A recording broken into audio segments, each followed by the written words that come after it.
following is a production of DallasCowboys.com and the Dallas Cowboys Football Club. How about them Cowboys? Yeah! This is Talkin Cowboys.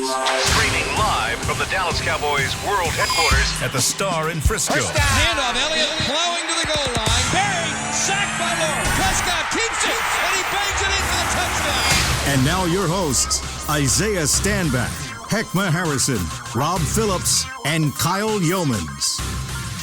It's a beautiful Wednesday edition. By beautiful, I mean extremely rainy and cold here in Frisco, Texas. But it's a beautiful day because guess what? It's time for some Talkin Cowboys here on this Wednesday. Glad you're with us on DallasCowboys.com because, boy, do we have a lot we've got to get to that happened over the past 24 hours. And we're also going to preview the Philadelphia offense going up against this Cowboys defense that, because of what happened over the last 24 hours, is probably going to be a little bit different looking come Sunday.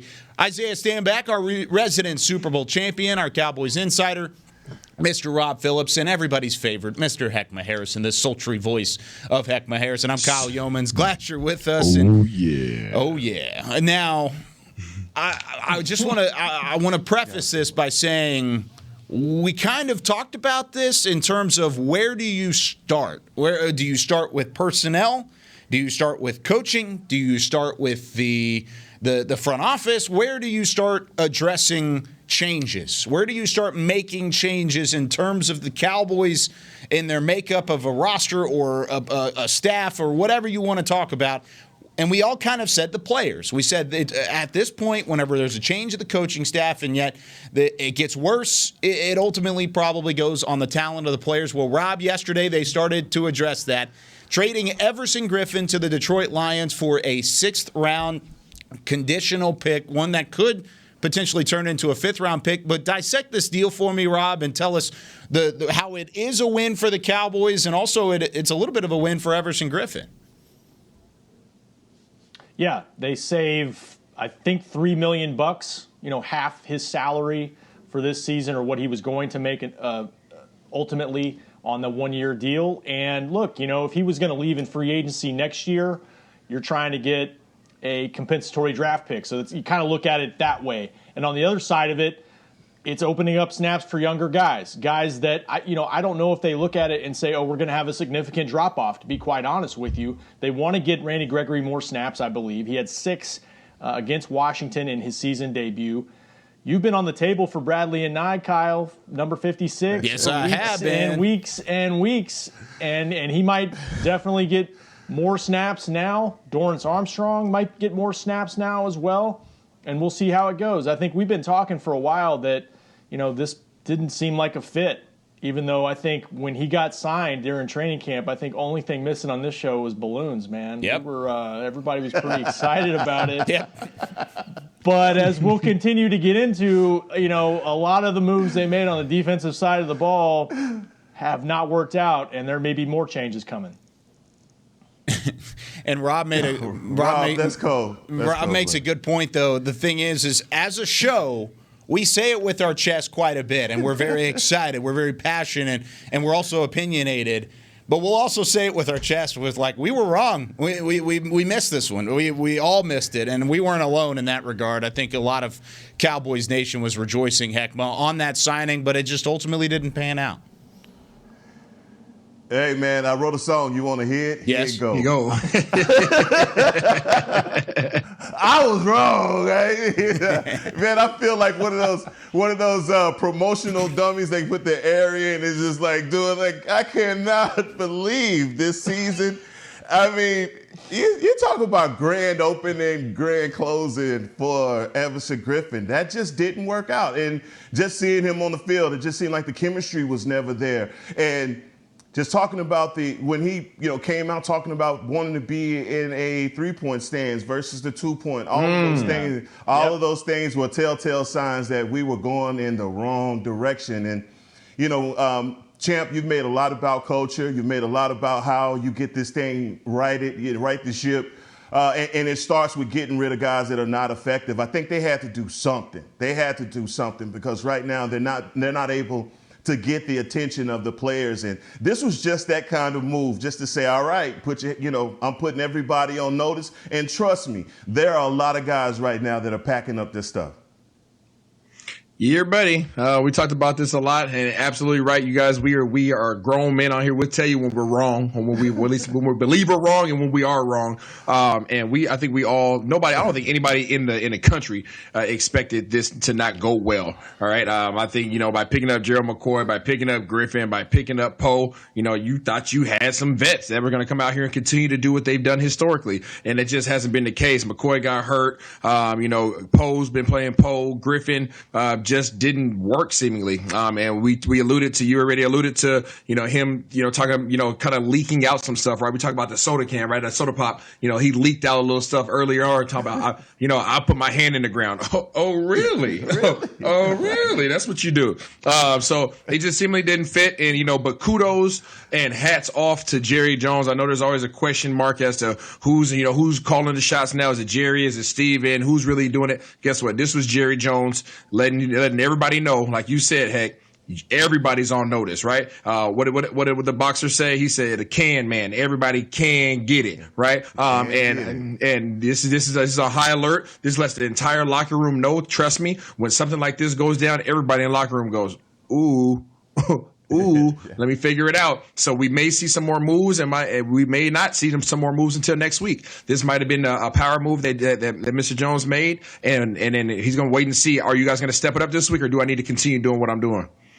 Don't worry, we are going to get to the Tom Pelissero report here in just a little bit and maybe what that even means and things like that. But I want to stick with Everson Griffen for now. And Isaiah, I know you had really been on that early whenever you talked about it a couple weeks ago. I mean, especially me, I'll admit it, I dismissed it from the get-go when you were talking about how Everson Griffen was saying, I'm not a two-point stance guy. I want to put my hand in the ground, that kind of thing. Just kind of going against the flow of what the scheme change and not buying into what this defensive staff was selling. Was that the domino, the first one that started to fall that kind of led to this, or was there other smoke that kind of allowed this fire to happen?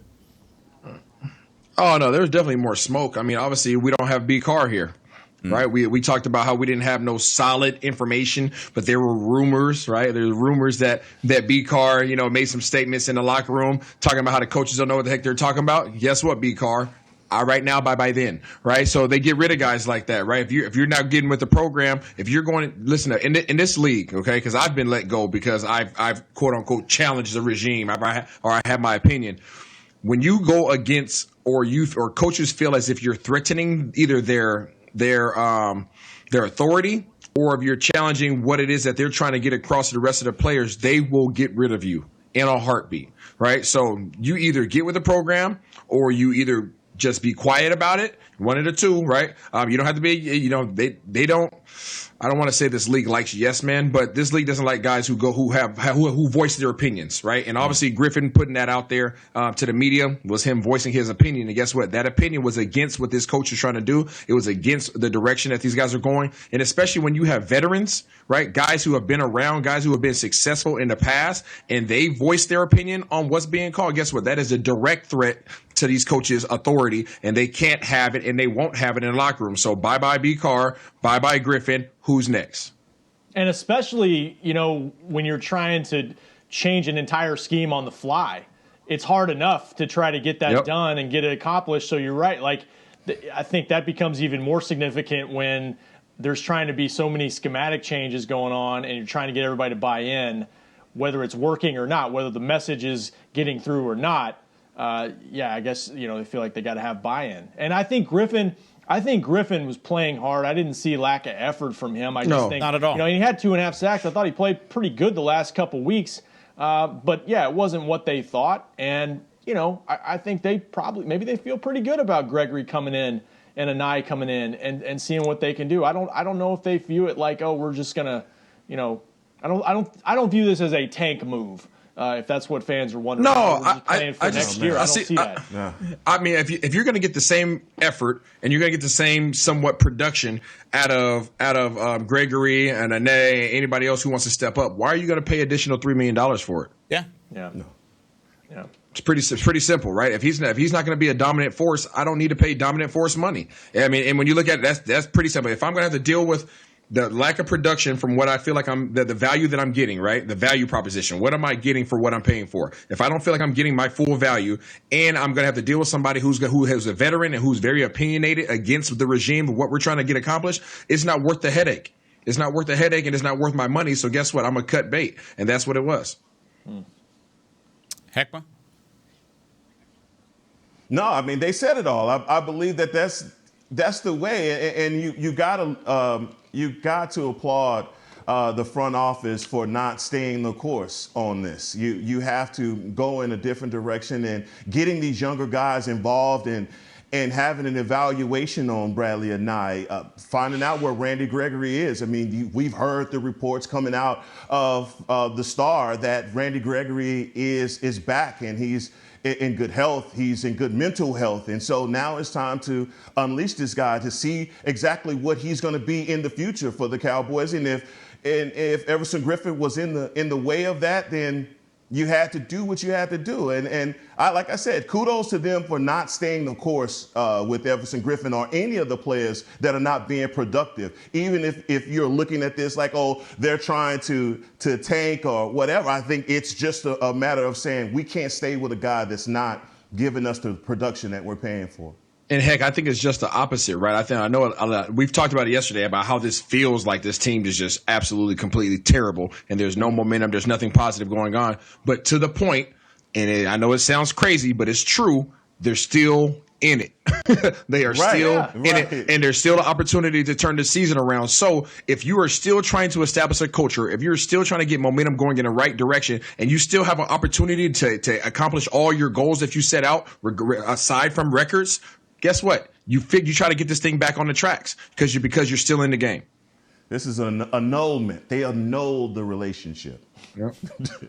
Now, whenever it comes to the defensive line and having Randy Gregory and Bradley and I kind of get those snaps. Now, I'm not super hopeful because, one, Bradley and I didn't get those snaps whenever Randy Gregory wasn't in the fold anyways. Two, Randy Gregory coming in, he only had 6 snaps last week, but I'm not too worried about that just based off the fact that looking at this coaching staff and the way that they've handled players coming back either from injury or I guess now suspension, they've kind of eased them back in. I mean, Leighton Vander Esch saw 32 snaps his first game back, and then he saw 97% of the snaps the other day against Washington, so he was back in the fold completely after one game of kind of getting that warm-up, that tune-up. So I think overall you're going to see Randy Gregory a whole lot more. You're going to see 94 in the ball game, and hopefully that bookends what DeMarcus Lawrence is doing on the other side of that defensive line. Now, we do have to get to this Tom Pelissero report because it's significant, especially since it's a couple guys we've specifically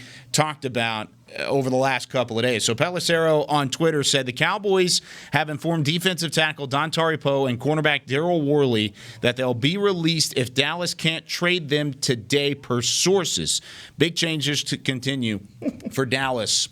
So, of course, this is just reports. It's nothing that we've seen outside of just sources. So Tom is a great reporter. He's somebody that's absolutely a respected voice in this business. However, if we see this happen today, are you guys going to be surprised, relieved? What's the feeling around it, Rob, whenever it comes to the reports that are happening and what could potentially unfold here in the next 24 hours?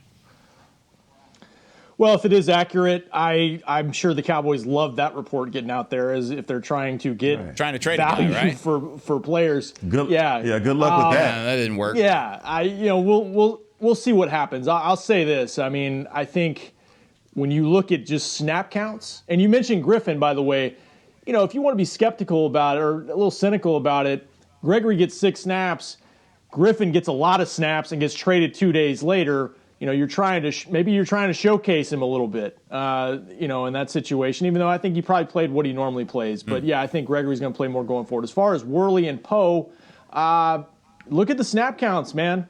Worley gives up an 80-yard touchdown to Christian Kirk. He's benched. He played 2 snaps last week. Wow. Dontari Poe, his playing time has dropped consistently the last 3 games. It's the lowest snap counts he's had in the last 3 games. Justin Hamilton had more snaps at defensive tackle than he did last year. Whether they're here or whether they're not here, they're being phased out of the rotation, basically. That's what we're seeing. Smaller doses for Poe, who started all 7 games, but Worley wasn't a factor last week. So they're giving other guys opportunities, whether they stay on the roster or not. They're, based on production, they're making moves there on defense and putting new guys in there, young guys that are unproven, but just to see something different and see if it works. The writing is on the wall, pretty much. When guys are starting to get phased out and their rotation of young guys are starting to come in. And we've been talking about that, just the competition factor for this D-line to try and get a spark. And that's where you see young guys like Hamilton.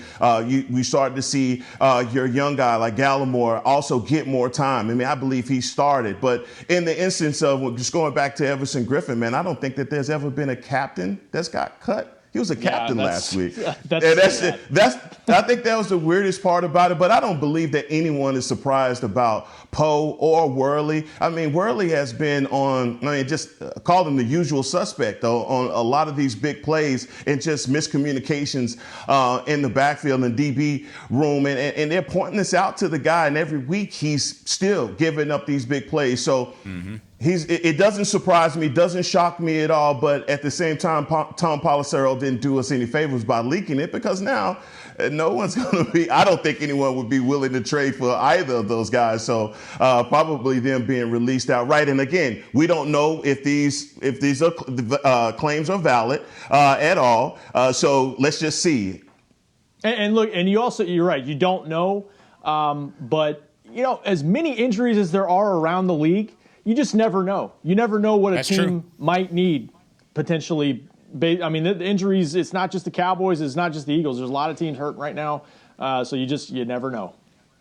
Isaiah, I'm curious to hear from your perspective as a former player. What are those days like whenever you hear a report like that? And of course, Pelissero's just doing his job and he's hearing what sources are telling him. But now it gets back around to the players, especially if it's true. Worley and Poe have already been told about this. So what is that day like? I mean, we talk about bubble guts. I couldn't even imagine.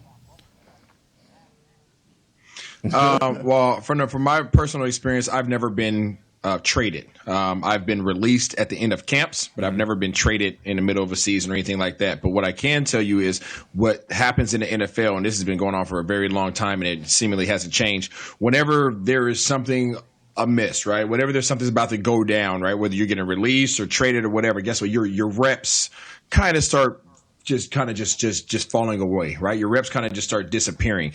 And as we were talking about these guys' reps getting cut back, and this is what's happening. And they always tell you, I can tell you, I've been cut before. They say, hey, we're getting the young guys some reps. We just want to get those guys exposed a little bit. It's always the same. It's always the same reason. We just want to get the young guys some reps. See what they look like on film. We know what you can do. We gonna let you rest a little bit. It's always the same. That's what they tell the players all the time. And what really is happening is in the meeting room, they've already made their decision, right? And if Worley, if the statements are true that Worley and Poe have been put on notice, and guess what? They won't be at practice today. Yeah. They won't be at practice because you won't have two guys who are probably disgruntled now. You won't allow them to come back in the building. So the fact that it seems like that statement that report has some merit, because if they've been informed that, then you also heard the second part of that is that they will be released today if they can't get a trade. Why is that? Because we can't allow you to come back on this team in the building, because now there's going to be issues, and we don't want you to have those issues in the locker room. It's definitely an interesting time around this Cowboys team, and I agree with Rob where I don't see the Everson Griffen move, nor either one of these moves that would potentially happen over the next couple of days. To see it, I don't see it as a trade scenario, or a tank scenario, rather. I don't see it as tank moves overall. And we're going to talk about that a little bit in the third segment, because I've got a bold prediction whenever it comes to the Cowboys and their personnel changes in a positive manner. I'm not going to talk negatively about anybody. It's a positive thing. So I've got a bold prediction about it when we come back in the third segment. However, after the break, we've got some matchups to preview whenever it comes to this Eagles offense and the Cowboys defense. We'll talk about it when we come back next here on Talkin Cowboys. Since 1865, Stetson hats are American-made with pride right here in Texas. And Stetson is proud to be on the field with America's team. Want to show your Texas and team pride too? You can. By purchasing your own Stetson, you can look just like how the flag guys do on field at every home game. Stetson hats, the official crown of all self-respecting Cowboys and your favorite football team. Get yours today at shop.dallascowboys.com or at stetson.com. Want to use what the pros use? How about the official men's skincare brand of the Dallas Cowboys, Jack Black? Right now you can get the Jack Black Starter, a curated collection of Cowboys locker room favorites for just $10 with free shipping. The starter includes 4 Jack Black skincare favorites plus a full-sized intense therapy lip balm. Go to getjackblack.com/Cowboys and use the code word TEAMJB. That's getjackblack.com/Cowboys. The Jack Black Starter, $10. Free shipping. Essilor is a proud sponsor of the Dallas Cowboys, helping fans see more and do more with our best vision solutions. Our lens technologies reveal a world more beautiful than you can imagine. For a limited time, get the Essilor Next Gen offer. When you buy the latest generation of Transitions lenses with select Essilor lenses, you can choose a second pair of clear lenses for free with qualifying frame purchases. Restrictions apply. Find a participating eye care professional by visiting EssilorUSA.com. Essilor. See more, do more.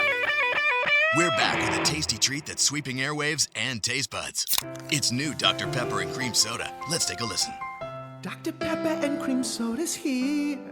A new combo that's music to my ears, okay. Let's play.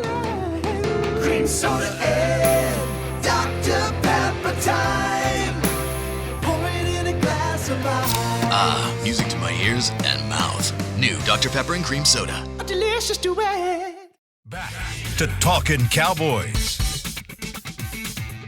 Oh, it's a Wednesday edition here of Talkin Cowboys. Welcome back in to the SWBC Mortgage Studios. Speaking of the SWBC Mortgage Studios, we've got ourselves a pretty fun show tomorrow. And I can't say a whole lot about it, and I can't say the specifics, but I can say that you want to tune in tomorrow, 9:15.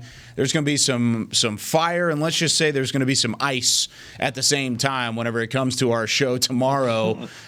Teasing that one pretty heavily as we head into segment number 2 here. By the way, whether you're watching from home or cheering in the stands with Essilor lenses, you'll see every exciting playbook and appointment at your local Essilor experts and find the perfect Essilor lens for you. See more, do more. Essilor, as Isaiah once again does his Essilor lenses at the bottom of the screen. Isaiah Stanback, Rob Phillips, Heckma Harrison. I'm Kyle Yeomans. And guys, we got to preview this Cowboys-Eagles matchup, and I wrote this in big picture yesterday. But usually, whenever there's a battle for first place between the Eagles and the Cowboys, it's a primetime matchup, and it's still going to be in primetime. But it's a matchup that everybody has to tune into because it's the rivalry. There's the pedigree. There's the history between these two teams. But this time, there's a combined 4 wins between the two teams before they meet on Sunday. But Heckma, whenever you look at this, what week are we in? Yeah, we're in week 8, exactly. We've had 7 games, and there's a combined, or 14 games, I guess, between the two, and they've combined for 4 wins. So, Heckma, whenever you look at this offense for Philadelphia, Carson Wentz, and then it's a bunch of injuries, if we're being honest, all the way through. What scares you the most whenever it comes to the Eagles on the other side of the line of scrimmage? Yeah, obviously what scares me is their running game because we hadn't been able to stop anybody. And even with the injuries that they have, they mirror us as far as the injuries that they've had to their offensive line. And so they're playing with a bunch of backups. But, this is a rivalry game. So throw all the records out because it's Philadelphia and Dallas, right? And I'm still ticked off about what happened last year, man. We had an opportunity to win the division, had everything to play for, and we lost that game. So this is a game that I definitely had circled, but Coach Peterson is going to have his offense ready to go. They deal with a bunch of formations that I believe that's going to give our defense some problems. You guys talked about it in his film study, and Isaiah eloquently laid it out, just the way that they spread teams out. Carson Wentz is a 2020 version of himself right now, and it's not good. He's has 10 turnovers so far, and I think that is the one thing that's costing this team. But he still has the moxie to bring these guys back, as you saw last week against the Giants. But as far as a matchup, it's Richard Rodgers, the tight end. I mean, even though Ernst and Goddard are hurt, they still have a tight end that could give us problems. And so there's a lot of that. There's the guys, Greg Ward and Fulgham, the other receiver. Those are possession guys, but they still have the ability to stretch the field. So for me, I just want to see where the Cowboys are going to apply that pressure, because on that offensive line, like I said, they have a bunch of guys that are hurt. So collapsing the pocket and hopefully getting turnovers from Wentz is going to be the key to this game. Yep, I agree. Heck, and if you guys haven't seen the film room with myself and Kyle, you guys need to go check that out so you guys understand what Heck is talking about. Go to the website. But you know, these guys, their running game is nice. They do some odd stuff, man. They do some stuff I haven't even seen, and I've been around for a while. There's a play yesterday that we showed where they pulled the left tackle and the left guard and just gashed Baltimore. It's crazy the type of stuff they're doing, but they want to spread you out. The area that we've had issues and the thing that we put on film in week 1 against LA, which was misdirection, right? You remember LA came out and they were running bootlegs and nakeds left and right, and our linebackers are super aggressive, right? We know our linebackers are super aggressive. They want to play downhill. They want to come hit you. And now teams are running misdirection, running motions across the formation, running slide routes with running backs coming underneath the line of scrimmage. And are now Jalen and those guys are looking, now they're second guessing themselves. They know that they're aggressive. Right. They're cognizant of that. And now all of a sudden they're seeing motion. Now they're like, I can't do what I really want to do. And it's messing them up, man. They're getting all kinds of confused. And this team is going to be no different. They're going to run misdirection. They're going to spread you out. They're going to try to get our defense to go across the whole 53.5 yards of this field, and they're going to try to run right up the middle of this defense where we've had issues all year long. Man, heck, that game last year in Philly, that seems like a lifetime ago. Yeah, it does. We had Dak Prescott. We had fans in the stands. 2020, man. You guys are right on. Like the matchup that concerns me is Boston Scott. For them, he's 5'5", 5'6" running back, and Miles Sanders has been really productive when he's been in there, but he's injured, and I don't think he's going to make it back this week. We'll see. I think he's getting 6 yards per carry before he got hurt. But Boston Scott, you talk, Isaiah, about exactly what has been their problem is stretching you vertically and side to side, where they've got to move laterally and in space. And you watch Boston Scott when he's had opportunities for them last year and then last week against the Giants. In the passing game, out wide, out of the backfield, he kind of has some Sproles to his game where he can do a lot of different things for you, and he's tough to diagnose and he's tough to bring down. And with the Cowboys' speed that we've seen defensively against a guy like Scott, I think that's going to be a matchup issue. They've got to be ready for him. And Wentz, it's not been a good year for him statistically, but I've been so impressed the last 2 games I've watched of him just battling out there with no offensive line. His top 2 tight ends hurt. Yep. All of his receivers hurt, except for some of the backups they've had in there. And he keeps grinding it out and fighting and trying to find a way, buying time with his feet. They've got to account for that. You know, it's definitely not pretty with Wentz, but he's finding a way to get it done for them, or at least keep them competitive. Hey, Rob, and don't be surprised if you see a heavy dose of Jalen Hurts. Don't be surprised, because this is they utilize him a lot against Baltimore, and we have a defense very similar to Baltimore, and a lot less talented, obviously. So Jalen Hurts has come in and he's been very effective, man. So have your antennas up for him.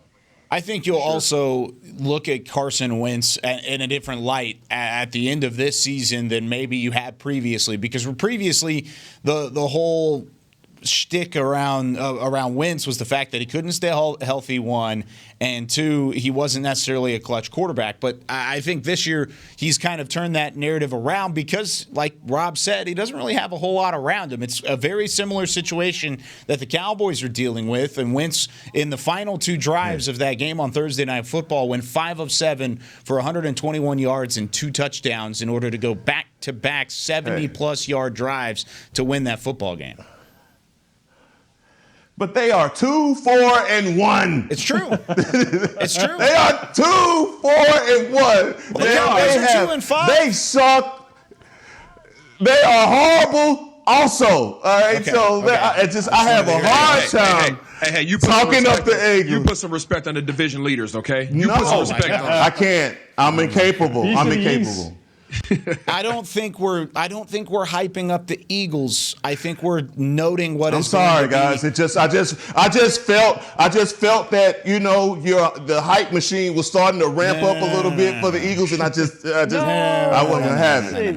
However, Okay, it's still going to be a tough matchup for this defense. Which I guess, if you throw the Allen Eagles out there, it might be a tough matchup for this defense right now. We don't know. However, say that, Kyle. Stop. The Wakeland Wolverines, the Frisco Lone Star Rangers. Now, with that being said, you look outside, and I mean, I've been really impressed with what the Eagles have shown in terms of depth at wide receiver, because you don't have Alshon Jeffrey. He's been out for a good amount of time. Yeah. Of course, John Hightower has been a draft pick, but really they also had Deshaun Jackson, who's on IR. They've had Jalen Reagor, who's on IR, and then Marquise Goodwin, who was their big addition this offseason, of course, opted out before the season even got underway.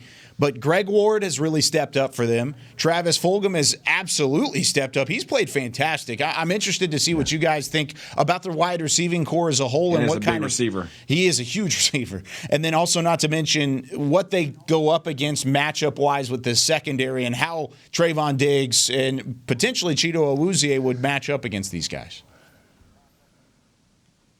And I think they match up well, guys, and especially for Trayvon Diggs, who, look, man, he has had the full gamut of just start from week one all the way through. He's had a guy in front of him that is capable of making big plays and stretching the field. He just has to stay assignment sound. He got caught with his hand in the cookie jar last week on that bomb.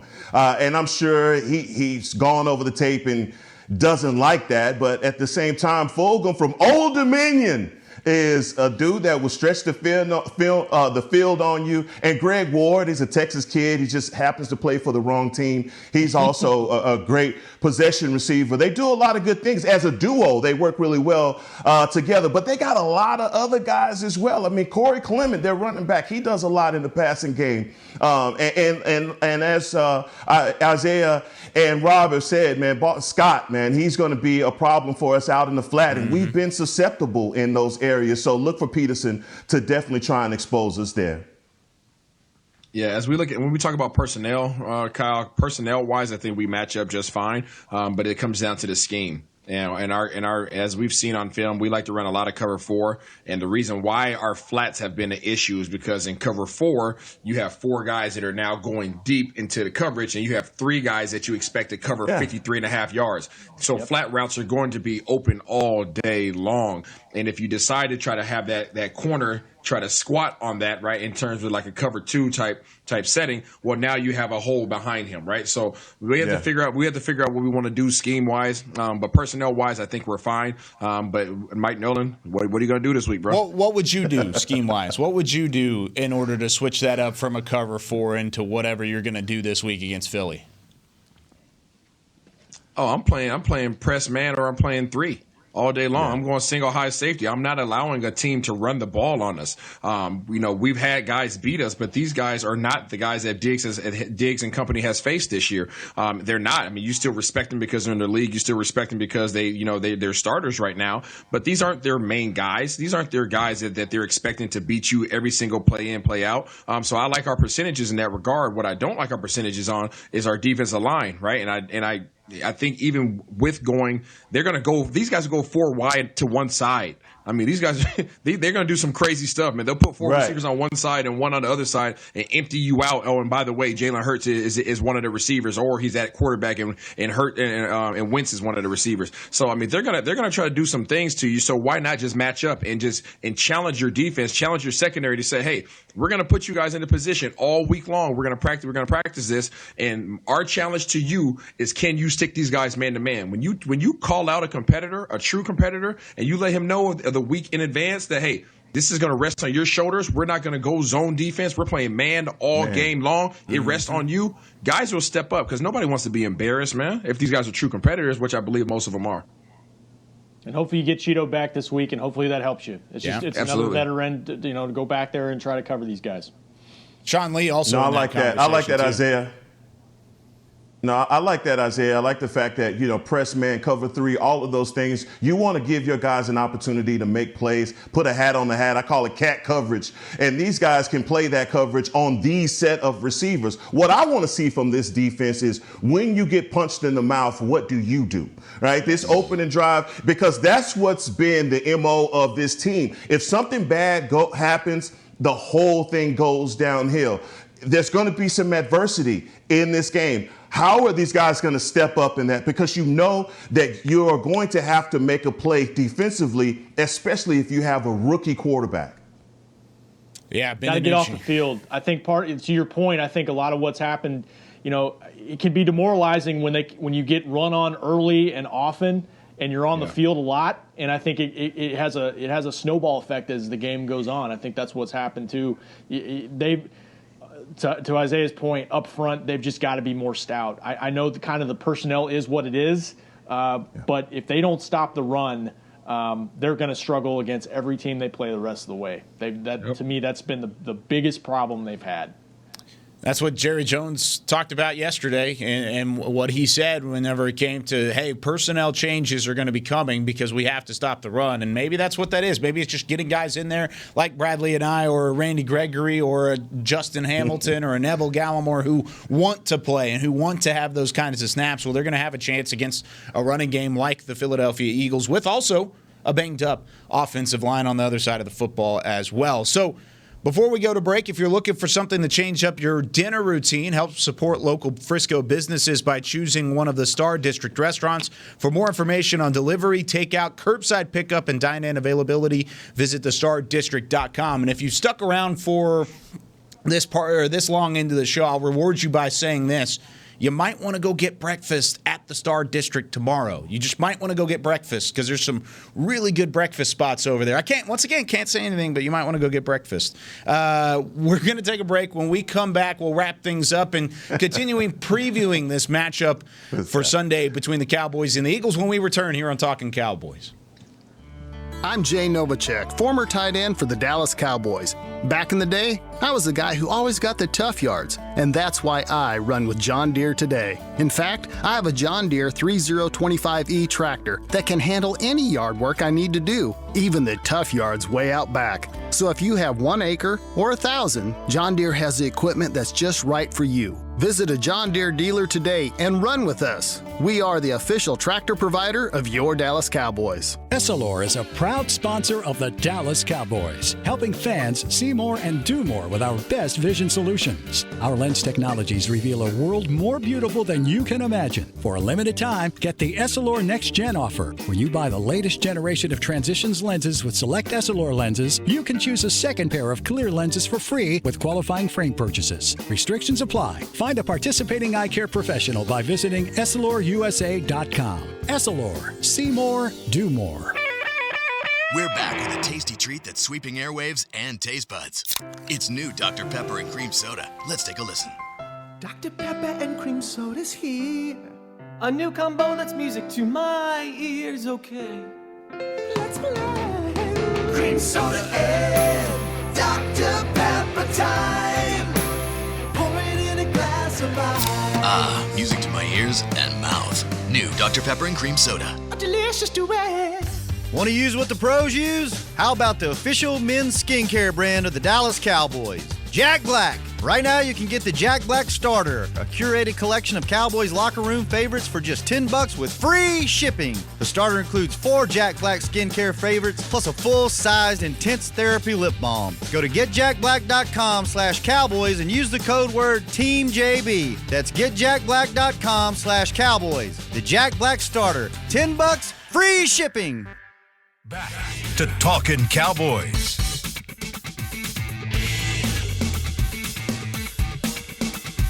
Final segment here of Talkin Cowboys here on this Wednesday. Glad you're with us. And, of course, join us for breakfast tomorrow, each and every day, but especially tomorrow, 9:15, because of Mike McCarthy pushing our show up. But we'll have some fun tomorrow out in the cold. Oh, wait, wasn't supposed to say that, but I'm going to say it anyways. All right, Isaiah Stanback, Heckma Harrison, Rob Phillips. I'm Kyle Yeomans. And Isaiah, I'm curious because we were just talking about Greg Ward, who's a quarterback turned wide receiver. Do you guys have a group text of quarterbacks turned wide receivers when they get to the NFL? Do you guys have any kind of talking back and forth? Is there any connection there between y'all two? Nah, the only group text I'm in is just 4-3-40 club. That's it. Just 4 threes and under. That's it. 4 threes and under. Okay. That was a subtle flex. You didn't even want to talk about our group message at the same time. In our group text, not at all. It's like that's not us. Yeah. Heckman doesn't run a 4-3. Sorry, you guys are in training. Absolutely not. I mentioned this a little bit earlier whenever it comes to the personnel changes and some of the roster moves that we've seen over the last 24 hours. And, of course, the Cowboys trading Everson Griffen. The report comes out about maybe Dontari Poe or Darryl Worley would be on the move as of today, and how we don't really see that as a tank scenario. We don't see it as tanking moves. Well, I've got a bold prediction for you guys. We've only got 5 minutes to address it. However, I think that the Cowboys are not done making moves like that of unloading talent, but I also don't think they're done in terms of bringing someone in. I think they might be trying to look for a defensive tackle. I'm not saying that off of anything that I've heard. It's just a gut feeling that I'm saying it with my chest. Do you think that's a possibility to maybe go out and get a little interior line play, or maybe try and find somebody out there that's available via trade without giving up too much? Nobody wants to touch that one. Yeah, Rob saying no. Isaiah's backing up. I think there's always a possibility, right? If the situation seemingly fits, but I think this front office is done with the veteran projects, right, for this year at least. I think they swung hard, right? They swung with three of them on the defensive line. 3 3 misses, right? Which we thought were just sure shots. You thought they was just all day longs, but they weren't that. So I think now they're just going to rest in their young guys, and they're going to allow their young guys to kind of spread their wings a little bit. I think if they do bring in another veteran at any position, I think it has to be on the back end, and I think it has to be a position. It has to be a safety position that you just can't miss. A safety or a corner, a big splash. I think there's some names out there. At both. Well, there's some corners out there too.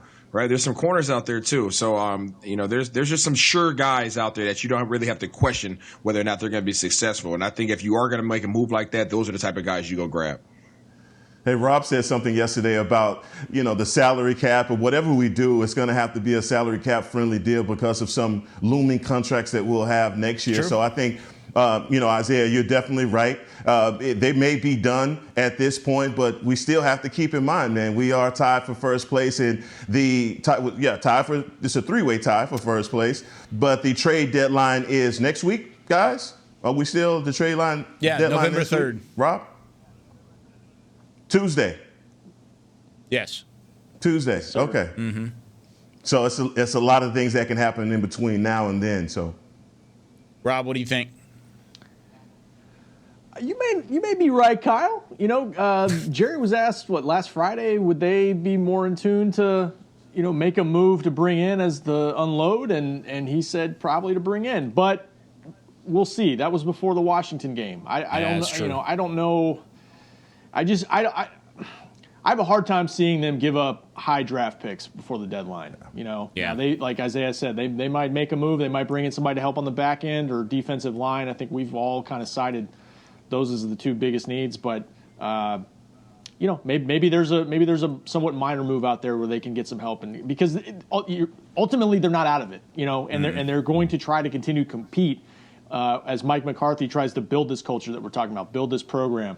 So there might be an opportunity out there, but I wouldn't foresee a Amari Cooper type blockbuster trade coming up. I'd have a hard time seeing that.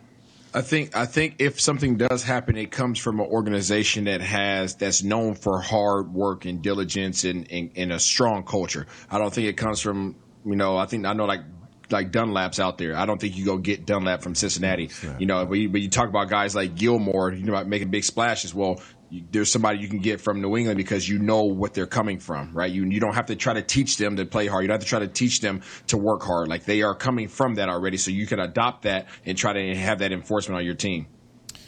Yeah. And, I mean, the Jets are in that conversation for a certain player over there. I mean, you're not in that conversation. That was the opposite. That was the opposite of what Isaiah was just saying. That's what I meant. Like, the Jets are in the opposite of that conversation. So I don't disagree. I think you get the playing time for the guys who are here and the guys who you want to develop. And, I mean, once again, Bradley and I just want to see more snaps. That's all I got. And maybe we get it this week. Maybe I finally get to see 56 active and rolling on that off of that edge. I hope that comes to fruition this week. But that's going to do it here for Talkin' Cowboys. We'll be back tomorrow, like I said. Come get breakfast with us at 9:15. But for now, Isaiah Stanback. For Rob Phillips, for Heckma Harrison, I'm Kyle Yeoman saying so long from the Star in Frisco. Special thanks to Chris Beam in the back as well. Can't forget him. We'll see you tomorrow here on Talkin' Cowboys. This has been a production of DallasCowboys.com and the Dallas Cowboys Football Club. How about this, Cowboys? Yeah!